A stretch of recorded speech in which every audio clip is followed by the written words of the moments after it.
अस्सलामु अलैकुम वरहमतुल्लाहि वबरकातुहू। मोहतरम सामिईन कराम, सूरह यूनुस यानी वो सूरत जिसके अंदर यूनुस अलैहिस्सलातु वस्सलाम का जिक्र खैर किया गया। वैसे तो इस सूरह के अंदर नूह अलैहिस्सलातु वस्सलाम का भी जिक्र मिलेगा आपको, मूसा अलैहिस्सलातु वस्सलाम का भी जिक्र मिलेगा और बहुत सारी सूरतों के अंदर भी आपको जिक्र मिलेगा, लेकिन ये अंबिया के बारे में। लेकिन सूरह यूनुस अलैहिस्सलातु वस्सलाम के बारे में क़द्र तफसील से आपको, ख़ास तौर से यूनुस अलैहिस्सलातु वस्सलाम की कौम जो है ऐन अज़ाब, जब अज़ाब आया तो उससे ऐन अज़ाब के मौके पर वो ईमान लाई। नतीजे में ये ऐसा वाक़या जो है यहीं पर हमें मिलता है कि अज़ाब आया और टल गया, क्योंकि यूनुस अलैहिस्सलातु वस्सलाम जब चल पड़े, यहाँ तक कि वो पानी में जो है उनको डाल दिया गया और पानी में जब वो यहाँ तक कि एक बड़ी मछली ने आकर उनको निगल लिया, तो यूनुस अलैहिस्सलातु वस्सलाम पर जो हालात गुजरे और यूनुस अलैहिस्सलातु वस्सलाम विर्द करते रहे, ला इलाहा इल्ला अंता सुब्हानका इन्नी कुन्तु मिनज़ ज़ालिमीन, ला इलाहा इल्ला अंता सुब्हानका इन्नी कुन्तु मिनज़ ज़ालिमीन, ला इलाहा इल्ला अंता सुब्हानका इन्नी कुन्तु मिनज़ ज़ालिमीन।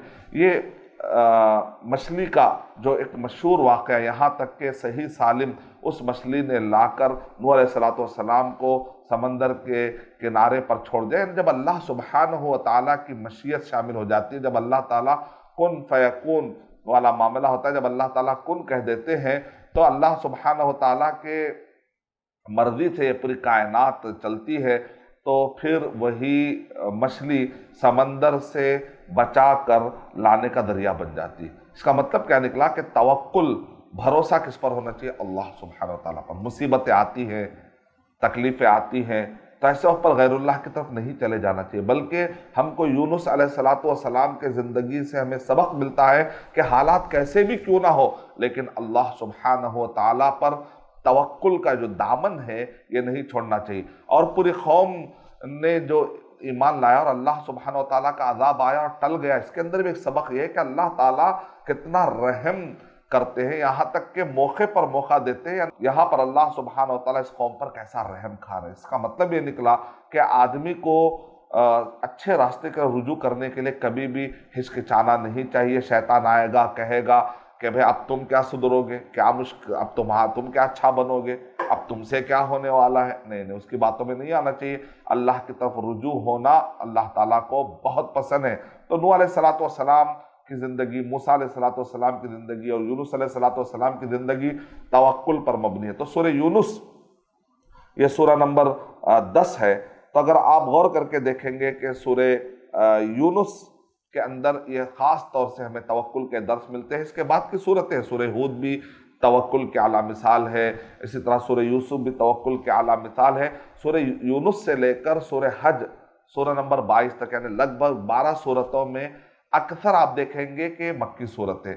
हाँ, कुछ आयतों के बारे में कहा गया कि वो मदनी सूरतें होने के इम्कानात है।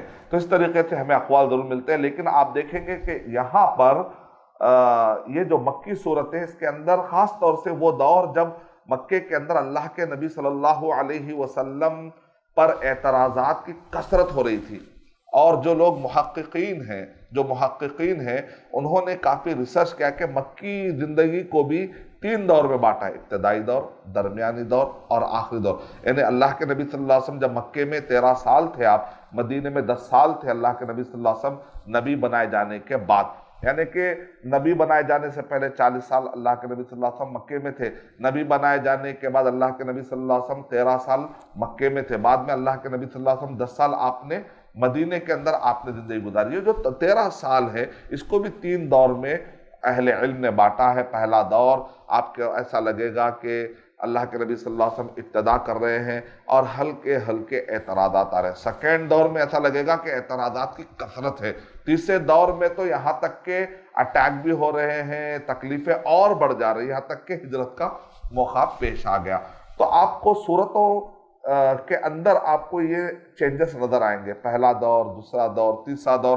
ख़ास तौर से दूसरा दौर है, इस दौरान में जो सूरतें नाजिल होते हुए नजर आती है, तो इसके अंदर आप देखेंगे सूरह हूद से लेकर سورہ حج سورہ نمبر 22 تک، یہ دوسرا اور تیسرا، بلکہ سورہ حج تو اواخر دور کا، یعنی مکے کے بالکل آخری دور کا، بلکہ اتنا جو ہے مکی اور مدنی، کیونکہ آخری دور ہے پھر مدینے کی ابتدا ہے۔ بعض علماء کرام نے یہاں تک کہہ دیا کہ سورہ حج میں مکی جھلک بھی نظر آتی ہے اور مدنی جھلک بھی نظر آتی ہے، تو دراصل اس کی وجہ یہ ہے کہ یہ آخری دور کا سورہ ہے، اور اس کے بعد پھر مدینہ کی طرف اللہ کے نبی صلی اللہ علیہ وسلم جب ہجرت کر کے روانہ ہوتے ہیں تو کہتے ہیں کہ کچھ حصہ وہاں پر بھی نازل ہوا، کچھ حصہ مکے کے اواخر کا، کچھ حصہ مدینے کے اوائل کا ہے۔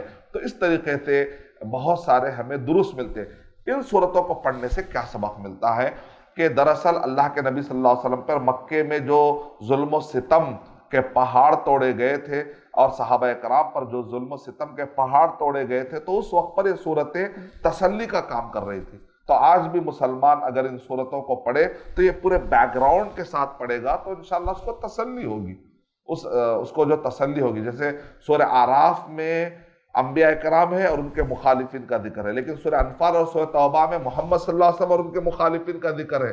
پھر اس کے بعد ایک ایک نبی کو، پہلے تو انبیاء کو کثرت سے جمع کر دیا گیا سورہ اعراف میں، اور سورہ انفال اور سورہ توبہ کے اندر محمد صلی اللہ علیہ وسلم اور ان کے مخالفین کا ذکر ہے۔ اب یہاں پر یونس علیہ السلام کے قوم کے مخالفین کا کیا ہوا، نوح علیہ السلام کے مخالفین ہے، موسیٰ علیہ السلام کے مخالفین کا ذکر ہے، اور اس کے بعد اب ذکر آتا ہے سورہ ہود کا، جو اگلے ایپیسوڈ میں آپ کو پھر قدر تفصیل سے سورہ ہود کے بارے میں بتاؤں گا انشاءاللہ۔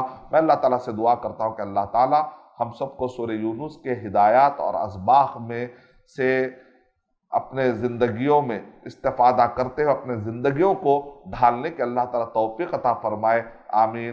وآخر دعوانا الحمدللہ رب العالمین۔ السلام علیکم ورحمۃ اللہ وبرکاتہ۔